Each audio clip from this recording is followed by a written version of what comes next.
दोस्तों, ये कहानी मुझे मेरे कज़न ने सुनाई थी, जो मैं आपको उसी की ज़ुबानी सुनाती हूँ। जब मैं छोटा था, मैं अक्सर अपने दादा दादी के घर जाया करता था। उनका घर एक छोटा सा एक मंजिला मकान था, लेकिन नीचे एक बड़ा सा बेसमेंट था, जो हमेशा मुझे अजीब लगता था।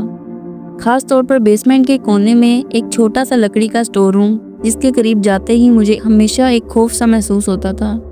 मेरे दादा दादी हमेशा कहते थे कि वहाँ कुछ भी खतरनाक नहीं है, लेकिन मुझे वह जगह कभी अच्छी नहीं लगी थी। एक दफ़ा गर्मियों के दिनों में मेरी दादी ने कहा कि हमें कुछ पुराने सामान को ऊपर लाना है। वो चाहती थी कि मैं उनके साथ बेसमेंट में जाऊं। मेरा दिल नहीं चाह रहा था, लेकिन मैं इनकार नहीं कर सका। बेसमेंट की सीढ़ियाँ उतरते ही मुझे एक अजीब सी ठंडक और पुरानी लकड़ियों की बू महसूस हुई। बेसमेंट में हल्की सी पीली रोशनी थी, जो कभी कभार खुद ही बंद होती और खुद ब खुद जल जाती। कोने में वही छोटा सा लकड़ी का स्टोर रूम था, जिसका दरवाज़ा हल्का सा खुला हुआ था, जैसे वो किसी का इंतज़ार कर रहा हो। हम डब्बों में सामान तलाश कर रहे थे कि अचानक बाहर के दरवाजे की घंटी बजी। दादी ने कहा, रुको रवि, मैं अभी बाहर देख कर आती हूँ। और वो जल्दी से ऊपर चली गई। मैंने उन्हें रोकने की कोशिश की, लेकिन वो जा चुकी थी। बेसमेंट में अब खामोशी छा गई थी। मैंने खुद को तसल्ली देने की कोशिश की, लेकिन अचानक रोशनी जलने बुझने लगी और मुझे स्टोर रूम से अजीब सी सरगोशियाँ सुनाई दी। ये बहुत धीमी थी, जैसे कोई मुझसे कुछ कह रहा हो। मेरा दिल तेज़ धड़कने लगा। फिर मैंने एक आवाज़ सुनी। ये दादी की आवाज़ थी, रवि बेटा, दरवाज़ा खोलो, मुझे तुम्हारी मदद चाहिए। मैं सोच में पड़ गया। दादी तो ऊपर गई थी, फिर उनकी आवाज़ यहाँ स्टोर रूम से क्यों आ रही थी? आवाज़ दोबारा आई।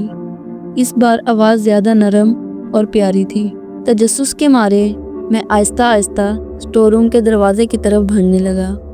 हालांकि दिल कह रहा था मुझे वहाँ से भाग जाना चाहिए। जैसे ही मैं दरवाजे के करीब पहुँचा, माहौल ठंडा और खौफनाक हो गया।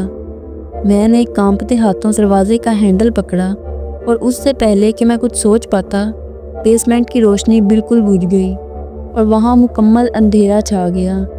रवि, वही आवाज़ दोबारा सुनाई दी, लेकिन इस बार वो आवाज़ बहुत अजीब और डरावनी लग रही थी।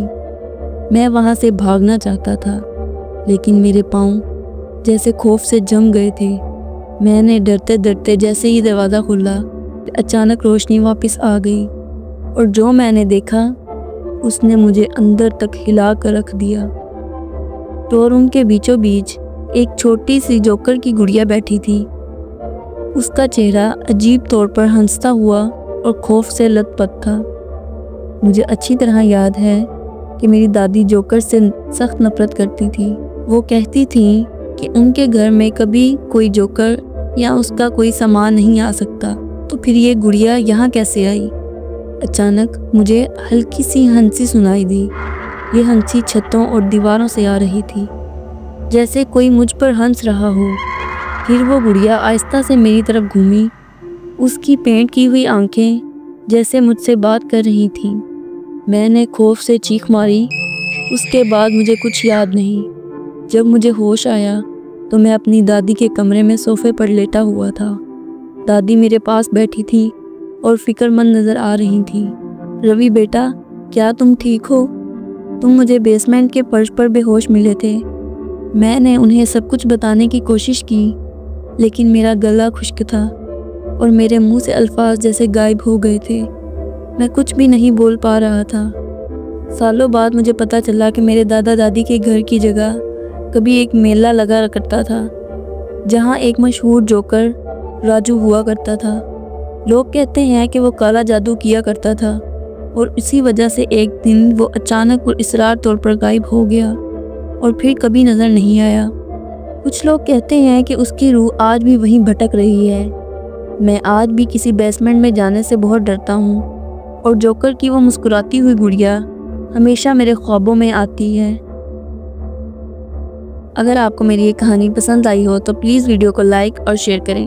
और अगर आप मज़ीद ऐसी हॉरर और खौफनाक कहानियाँ सुनना चाहते हैं तो प्लीज़ चैनल को ज़रूर सब्सक्राइब करें ताकि आपको मज़ीद ऐसी वीडियोस मिलती रहें। मिलते हैं नेक्स्ट वीडियो में एक और हॉरर स्टोरी के साथ। तब तक के लिए बाय बाय।